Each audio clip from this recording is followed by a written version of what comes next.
Hi hello नमस्कार मी वृषाली. तर तुमचं पुन्हा एकदा माझ्या मराठी यूट्यूब चॅनलमध्ये अगदी मनापासून स्वागत आहे.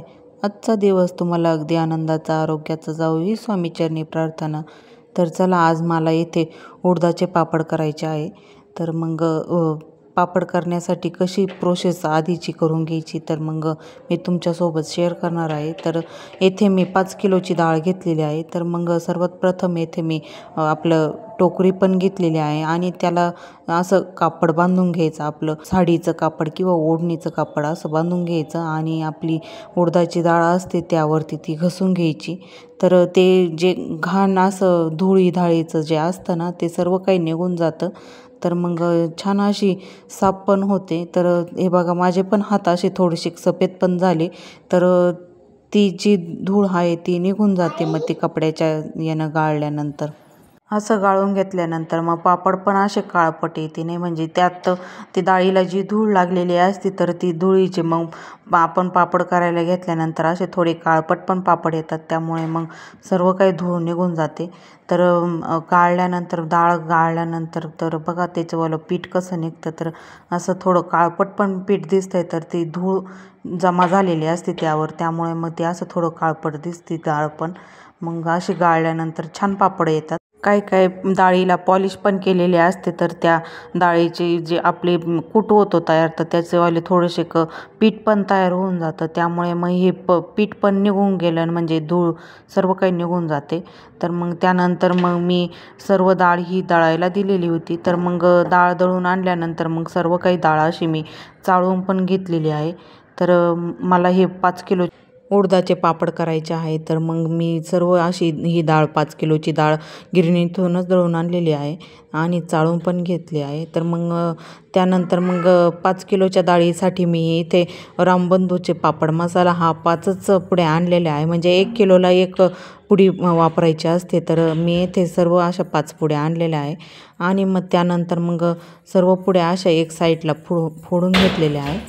पुड्या ह्या फोडल्यानंतर लगेचच पिठामध्ये आपल्याला लगेच मिक्स नाही करायच्या. तर एक साईडला आपल्याला पुड्या फोडून घ्यायच्या आणि त्यामध्ये मिऱ्यांचं हे असं जाड कूट असतो तर तो थोडासा आपण असं तो बाजूला काढून घ्यायचा आणि तो थोडासा खलबत्त्यामध्ये असं कुटून घ्यायचा. जास्त पण बारीक नाही करायचा, तर थोडा थोडा आपल्याला बारीक करून घ्यायचा आहे आणि मग त्यामध्ये आपल्याला पिठामध्ये हे सर्व काही कालवून घ्यायचं आहे.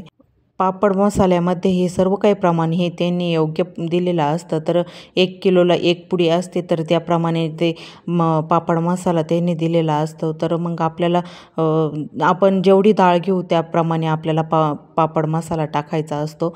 तर मग सर्व काही पिठामध्ये हे पापड मसाला मिक्स करून घेतलेला होता आणि पीठ पण मळून घेतलेलं होतं. पीठ हे असं छान असं कडक मळून घ्यायचं, आपल्या नेहमीच्या पोळ्यांप्रमाणे नाही मळायचं, तर थोडं जास्त कडक मळायचं आणि पापड पण छान येतात. तर जास्त सैल जर मळलं तर पापड पण एवढे काही खास येते नाही, तर असे थोडेसे जाडसर पापड येतात. तर हे कडक पीठ मळल्यानंतर खूप छान असे पातळ पण पापड येतात. तर येथे असं छान कुटून घ्यायचं असतं आणि मग त्यानंतर आपल्याला त्याच्या लाट्या पाडून घ्यायच्या आणि मग त्यानंतर पापड पण करायला घ्यायचे. तर पीठ हे जेवढं कडक मळता येतं तेवढं पापड पण छान येत असतो. तर मग पीठ पण जेवढं छान कुटलं जातं तेवढा पण पापड छान असा तयार होत असतो. तर मग येथे पीठ पण कडक मळलेलं होतं आणि पापडाचं पीठ पण छान कुटून घेतलेलं होतं. तर येथे स्वराचं आणि शंभूचं पण चाललेलं होतं खेळायचं आणि शंभू हा काही काम पण करून देत नाही जास्त, असं तो खूपच नखरे करतोय. तर बघा तो येथे पापड मी लाटत होते तर त्याचे चाललं होतं लाटणं ते घेऊन आणि तो पण येथे पापड पण लाटू लागत होता. तर बघा त्याचं पापड लाटणं. जेवढी आपली कामाची धावपळ असते तेवढे ते लहान मुलांची पण ते आपल्यामध्ये लुडबुड चालू असते त्यांची. आपण जेवढं पटपट काम करायला घ्यावं तेवढे ते आपल्याला जास्तच त्रास देत असतात. त्यामुळे मग येथे शंभूला पण छोटं पळपट आणि लाटणं दिलेलं होतं, तर त्याला पण पापड लाटायला दिलेले होते. तर येथे पापड पण छान झालेले होते. तर असे एक साईडला हवेमध्ये सुकट टाकायचे. तर सुकल्यानंतर पापड असे त्याचं साईडनं लगेच असं गोळा होत चालतं, तर ते सुकल्यानंतर लगेच काढून घ्यायचे, नाही तर मग पापडाचे तुकडे पडतात. तर त्यामुळे मग पापड गोळा करून घ्यायचे आणि त्यावरती असं सर्व काही पापड गोळा केल्यानंतर मग त्यावरती हलकंच वजन ठेवायचं, जास्त जड पण वजन ठेवायचं नाही, नाहीतर पापडांचा तुकडे पण होऊ शकतात. त्यामुळे मग थोडं हलकंच वजन ठेवायचं आणि सर्व पापड असे मग हवेशीर सुकत ठेवलेले होते. तर येथे काही पापड सुकल्यानंतर मग मी तुम्हाला भाजून पण दाखवते आणि पापड तळून पण दाखवते. तर दोन्ही पण पद्धतीनं करून दाखवते.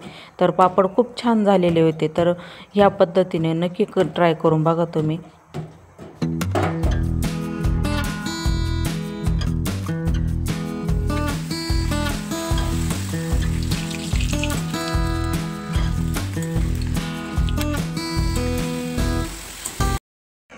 तर इथे भाजलेला पापड आहे. तर बघा किती छान भाजला आहे.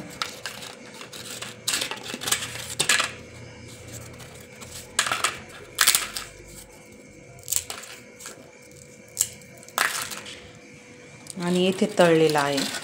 तर तळलेला खूप छान झालेला आहे बघा.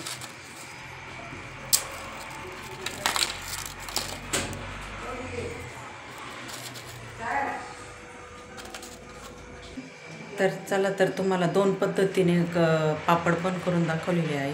आता भाजून पण दाखवलेले आहे आणि तळून पण दाखवलेले आहे. तर चला बघू. हा दुसऱ्या दिवसाचा व्हिडिओ आहे. तर मी आधी पापड हे हवेनंच थोडे सुकवून घेतलेले होते आणि येथे सकाळच्या उन्हामध्ये आता हे पापड वाळवायचे आहे.